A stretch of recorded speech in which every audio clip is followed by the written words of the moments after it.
Akka fuunee dhaggeeffattoota furdiftoota Saaraa Tubiidha. Akkan jirtu nagaa keessanii nagaa waaqayyoo lafa isin jirtan isiniif baay'ee turisanii jira.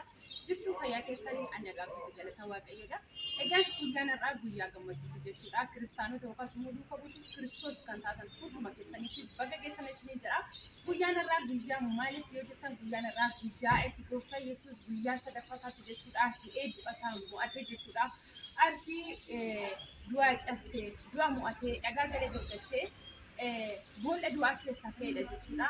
Yesuus Kiristoos maqaan isaa kan galateeffame ta'uu egaa gammachuu koo kana asumaan ibsachuu dhufe. Ijoolleen keenya warreen kiristaanaa jechuudha guyyaa har'aa kana guyyaa gammachuu kana baga waaqa macaatti isin geessanii jechuu jaalladha. Baga gammaddan baga gammaddan. Kan obboleewwan koo Yesuus hin duune warreen jettan jechuudha.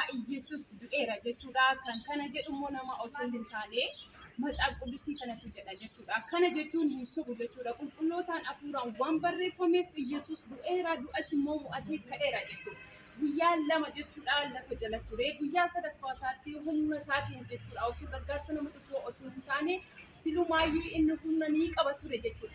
Yeroo namoonni sun warreen ajjeesaa jiran sun ajjeesaa jiran rukutaa jiran sana jechuudha inni ni beeka ture. Akka du'aa ka'u ni beeka ture. Maaliif inni gooftaa waan ta'eef egaan isaan hin beekani abbaa dhiisu jedhe Yesuus geetaa na haleluuyaa. Innaa akka isaan hin taane waaqayyo gooftaa macaa du'a mo'atee ka'eera haleluuyaa.